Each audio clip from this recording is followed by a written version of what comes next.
ಸಹಜವ ನುಡಿದರೆ ಸೇರುವವರಿಲ್ಲ ಕಾಣಿರಣ್ಣ. ಅಸಹಜಕ್ಕೆ ಲೋಕ ಭಜಿಸದು. ಕೆರೆಯ ಕಟ್ಟಿಸುವವನ ಕಂಡು ಒಡ್ಡರಾಮಯ್ಯನೆಂದಡೆ ಮುಳಿನಿಂದ ಲಿಂಗ ತನುವ ನೋವಿಸುವರೆ. ನಮ್ಮ ಗುಹೇಶ್ವರ ಲಿಂಗವು ಜಗದೊಳಗೆ ಪರಿಪೂರ್ಣವಾದ ಕಾರಣ ಶರಣರ ನೋವು ಮರಳಿ ಪಾತಕರ ತಾಗಿದಡೆ ಅಲ್ಲಯ್ಯ ನೋಡಿ ನಗುತ್ತಿರ್ಧನು.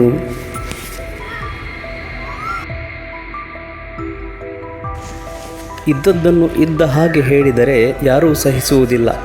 ಸುಳ್ಳು ಹೇಳಿಕೊಂಡು ವೇಷ ಕಟ್ಟುವವರನ್ನೇ ಲೋಕ ಗೌರವಿಸುತ್ತದೆ. ಕೆರೆಯನ್ನು ಕಟ್ಟಿಸುವವನನ್ನು ಕಂಡು ಒಡ್ಡರಾಮ ಎಂದಡೆ ಗುಹೇಶ್ವರ ಲಿಂಗದೇಹಿಯಾದ ನನ್ನನ್ನು ಕಲ್ಲು ಹೊಡೆದು ನೋಯಿಸುವುದು ಸರಿಯೇ? ಆದರೆ ಗುಹೇಶ್ವರ ಲಿಂಗ ಪರಿಪೂರ್ಣವಾಗಿದ್ದರಿಂದ ಶರಣರ ನೇಮ ಅದನ್ನು ನೀಡಿದವರಿಗೆ ಮರಳಿ ತಾಗುತ್ತನ್ನು ಕಂಡು ನಾನು ನಗುತ್ತಿದ್ದೆ. ಇದು ಸಿದ್ದರಾಮ ಮತ್ತು ಅಲ್ಲಮ ಪ್ರಭುಗಳ ಪ್ರಥಮ ಭೇಟಿಯಾದ ಸಂದರ್ಭವನ್ನು ಹೇಳುತ್ತದೆ. ಕೆರೆಯನ್ನು ಕಟ್ಟಿಸುತ್ತಿದ್ದ ಸಿದ್ದರಾಮನನ್ನು ಕಲ್ಲು ಕೆಲಸ ಮಾಡುವ ಒಡ್ಡರಾಮ ಎನ್ನೆಂದು ಜರಿದಾಗ ಅವನ ಶಿಷ್ಯರು ಕೆರಳಿ ಅಲ್ಲಮರ ಮೇಲೆ ಕಲ್ಲು ಎಸೆಯುತ್ತಾರೆ. ಆದರೆ ಅದರ ನೋವು ಅಲ್ಲಮರನ್ನು ಪೀಡಿಸದೆ ಎಸೆದವರಿಗೆ ಮರಳಿತು. ಆ ನಂತರ ಸಿದ್ದರಾಮ ಬಂದು ವಾಗ್ವಾದ ನಡೆಸಿ ಆಗ ಅಲ್ಲಮರ ಮಹಿಮೆಯನ್ನು ತಿಳಿದು ಸಿದ್ದರಾಮರು ಶರಣರಾಗುತ್ತಾರೆ. ಸಮುದ್ರದೊಳಗೆ ನೆರೆತೆರೆಗಳು ನೆಗಳೆದವೆಂದಡೆ ತಾ ಸಮುದ್ರದಿಂದ ಅನ್ಯವಪ್ಪವೇ.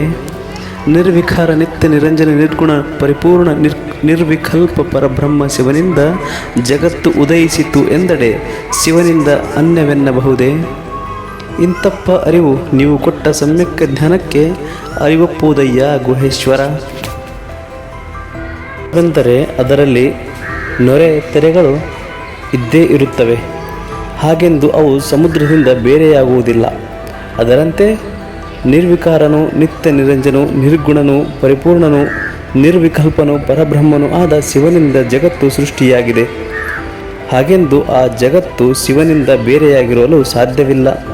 ಸಮುದ್ರ ಬೇರೆಯಲ್ಲ, ನೊರೆ ತೆರೆಗಳು ಬೇರೆಯಲ್ಲ, ಶಿವ ಬೇರೆಯಲ್ಲ, ಜಗತ್ತು ಬೇರೆಯಲ್ಲ. ತಾನೇ ಸೃಷ್ಟಿಸಿದ ಲೋಕದಲ್ಲಿ ಶಿವ ಬೇರೆಯಾಗದಂತೆ ಬೆರೆತು ಹೋಗಿದ್ದಾನೆ ಎಂಬ ಅರಿವು ಕೂಡ ಆ ಶಿವ ಕೊಟ್ಟ ಧ್ಯಾನದಿಂದಲೇ ಅರಿವಿಗೆ ಬರುತ್ತದೆ. ಲೋಕವೇ ಶಿವಸ್ವರೂಪ ಎಂಬುದೇ ಈ ವಚನದ ಭಾವವಾಗಿದೆ. ಸತ್ತ ಬಳಿಕ ಲಿಂಗದೊಳಗಾದೆವೆಂಬುದು ಎತ್ತಣ ವಾರ್ತೆ. ಅದು ಹುಸಿ ನೋಡ.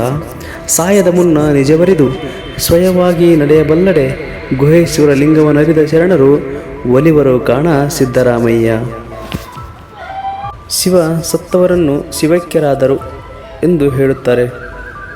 ಸತ್ತ ಮೇಲೆ ಶಿವನಲ್ಲಿ ಸೇರಿ ಹೋದರೆಂಬುದು ಎಂಥ ವಿಚಿತ್ರ! ಖಂಡಿತ ಅದು ಸುಳ್ಳು. ಸಾಯುವ ಮೊದಲೇ ಸತ್ಯವನ್ನು ಅರಿತುಕೊಂಡು ಅದಕ್ಕೆ ತಕ್ಕಂತೆ ನಡೆದುಕೊಂಡವರನ್ನು ಶಿವಶರಣರು ಆಧರಿಸುತ್ತಾರೆ. ಸತ್ತ ನಂತರ ಶಿವನಲ್ಲಿ ಸೇರಿ ಹೋಗುತ್ತಾರೆಂಬುದು ನಂಬಿಕೆಯನ್ನು ಅಲ್ಲಮ ಪ್ರಭುಗಳು ನಿರಾಕರಿಸಿದ್ದಾರೆ. ಅದು ಸುಳ್ಳೆಂದು ಘೋಷಿಸಿದ್ದಾರೆ. ಅವರ ದೃಷ್ಟಿಯಲ್ಲಿ ಸಾಯುವ ಮೊದಲೇ ಶಿವನ ಭಕ್ತಿಯ ಸತ್ಯವನ್ನು ಅರಿತುಕೊಂಡು ಸಾಧ್ಯವಾದಷ್ಟು ಅದಕ್ಕೆ ತಕ್ಕಂತೆ ನಡೆದುಕೊಂಡರೆ ಸಾಕು, ಶಿವಶರಣರಿಗೆ ಅವನು ಪ್ರಿಯನಾಗುತ್ತಾನೆ.